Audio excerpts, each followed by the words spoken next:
Assalamualaikum warahmatullahi wabarakatuh. Perkenalkan, nama saya Haura Salwa Aulia Feranis dari jurusan Kesehatan Masyarakat Offering A 2019. Di sini saya akan menjawab pertanyaan dari Ibu Hartati, yaitu mengapa virus disebut sebagai parasit obligat intraseluler? Bakteri intraseluler dibagi menjadi dua, yaitu bakteri fakultatif intraseluler dan bakteri obligat intraseluler.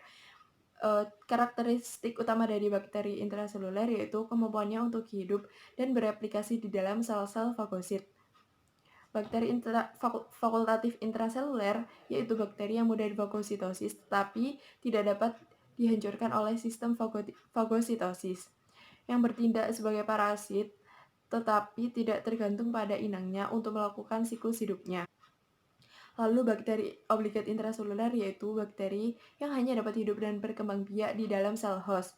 Hal ini dapat terjadi karena bakteri tidak dapat dijangkau oleh antibodi dalam sirkulasi, sehingga mekanisme respon imun terhadap bakteri intraseluler berbeda dengan bakteri ekstraseluler.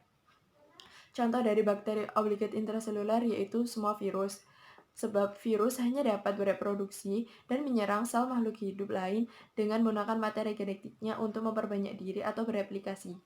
Lalu contoh lainnya yaitu cacing Taenia sginata atau cacing pita sapi dan cacing Taenia solium atau cacing pita babi. Virus berkembang biak dengan cara replikasi atau memperbanyak diri di dalam sel inang. Untuk replikasinya, virus hanya memerlukan asam nukleat dari sel inang tersebut. Materi yang diperlukan untuk sintesis protein virus berasal dari sel inang atau hospesnya. Contoh organisme yang menjadi hospes virus adalah bakteri, jaringan embrio, tumbuhan, dan manusia. Proses reproduksi virus terjadi dalam 5 tahapan.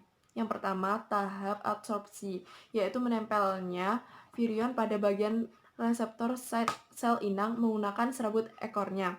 Yang kedua, tahap penetrasi, yaitu selubung ekor berkontraksi untuk membuat lubang yang menembus dinding dan membran sel inang. Kemudian, virus memasukkan materi genetik virus melalui lubang pada dinding dan membran sel inang dan kapsid virus menjadi kosong. Yang ketiga, tahap sintesis atau eklivase, yaitu tahap pembentukan asam nukleat atau salinan genom dan komponen-komponen virus dengan menghidrolisis DNA sel inang. Yang keempat, tahap pematangan atau perakitan. Di tahap ini terjadi perakitan partikel-partikel virus yang lengkap membentuk virion-virion baru dengan menggunakan asam nukleat dan protein. Yang kelima, tahap lisis, yaitu tahap pemecahan dinding sel inang dengan menggunakan enzim lisozim yang berfungsi untuk merusak dinding sel bakteri sehingga virus baru akan keluar dan menyerang sel inang yang baru.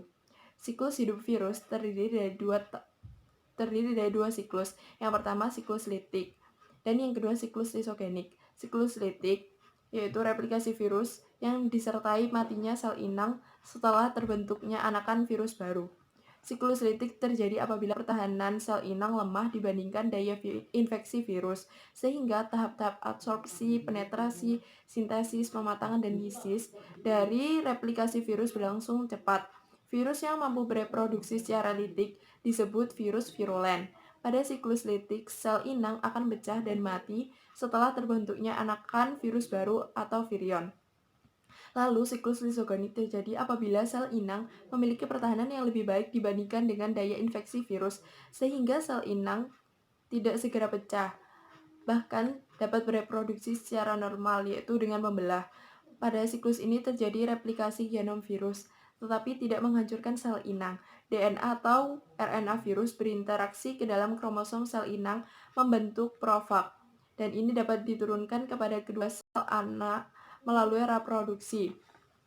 Apabila profag pada sel anak inang aktif, maka virus akan mengalami reproduksi secara litik.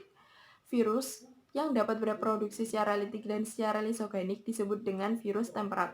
Contohnya dari virus temperat ini yaitu VAC-I. VAC-I ini mirip seperti VAC-F4 pada siklus lisogenik. Jika sel inang yang mengandung profag membelah, maka profag pun juga ikut membelah, sehingga menghasilkan sel inang yang mengandung profag.